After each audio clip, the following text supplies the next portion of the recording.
Hey everyone, and welcome back to The Explainer.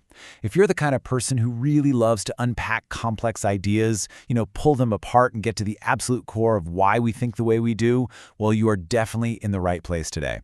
We're looking at a truly fascinating piece of writing that tackles, honestly, one of the oldest philosophical puzzles out there. But it does so in a way that's surprisingly grounded. We're going to push past the standard definitions and really explore the deep subjectivity of morality. Okay, let's dive into this. Do bad and good people exist? Just let that hang in the air for a second. Think about your own moral compass. Think about the people in your life right now, your friends, your coworkers, maybe even public figures. How incredibly quickly do we sort them into these two neat little buckets? Good person, bad person. It's practically automatic, right? But the source text really challenges us to stop and ask, are these categories actually real? Section 1. The Perception of Morality. The author presents a really compelling thesis right off the bat here. They argue that our definitions of good and bad aren't these permanent, absolute traits stamped onto our souls. Not at all. Instead, they are stripped down purely to effectiveness and perception within a specific environment. And this brilliantly illustrates the point. If someone has a positive effect on you, like, say, a coworker stepping up to cover your shift, boom, they're a good person to you. If they have a negative effect, they're bad. It's entirely dependent on personal perception. So one person might think of them as an absolute saint, while another might think the total opposite. And the real kicker? They're actually both right. Which brings us to this incredibly profound realization. We exist to interpret them. The text actually suggests that good and bad might not even objectively exist in the universe at all. They literally only exist because we are here to interpret circumstances and assign these labels to each other. Without our judgment, without us playing the referee, the whole concept of good and bad essentially just vanishes into thin air. Moving right along to Section 2, Avoiding Our Responsibilities. So if these labels are completely subjective and based entirely on our own perception, why on earth do we rely on them so constantly? The author asks a really fantastic rhetorical question here. What does our existence have to do with things good and bad?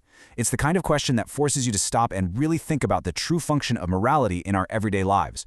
Why do we so desperately need these concepts to exist alongside us? The text states that morality is inherent to us and others. Let that sink in for a moment. It's deeply built into our existence, completely woven into the fabric of how we interact with one another. But, and here's the twist, the author suggests we actually use this inherent morality for a very specific and honestly somewhat defensive purpose. Now, here is where the argument gets incredibly provocative. The author argues that we do this because it is just simply easier to avoid personal responsibility, right? Instead of carrying the heavy weight of accountability ourselves, we use these labels as scapegoats. By quickly pointing a finger and declaring someone else a bad person, say a really difficult manager or a demanding friend, we completely shield ourselves from having to take a hard look at our own actions and our own shortcomings. As long as we don't incorporate good and bad as permanent indicators of our own worth, we protect ourselves. It's basically a self-defense mechanism. Because ultimately nothing is absolute. Our judgment is a form of assumption, if not reflection. The text points out that the existence of good and bad comes entirely from our judgment of them, which means they constantly change depending on the exact situation. Our definitions of morality are really just our own subjective assumptions, or even just reflections of ourselves projected right onto the people around us. Section 3. The Danger of Categorization. Let's move to the next logical step and see how this builds when this personal avoidance actually scales up into broader societal issues. First off, society tells us that hanging out with good people takes you away from bad people, which instantly creates a rigid societal division.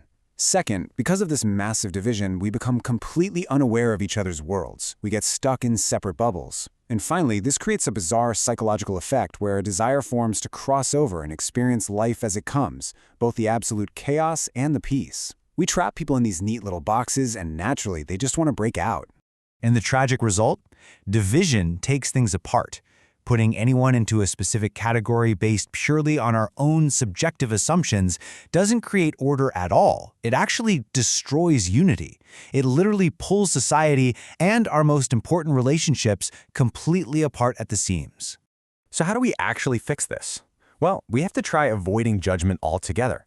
We need to stop multiplying these good and bad labels in our lives. Now, the text fully acknowledges this is way easier said than done, obviously. But if we don't try, things quickly get out of hand. We overdo things, And that relentless over-categorization just creates significantly more difficulty and friction in our daily lives. Which brings us to our final section, embracing true accountability. This is where we finally strip away all those heavy societal judgments to find out what truly matters. And here is the author's deeply optimistic pivot. Instead of constantly judging everyone around us, maybe a far better, more positive approach is to view people through the lens of common ground.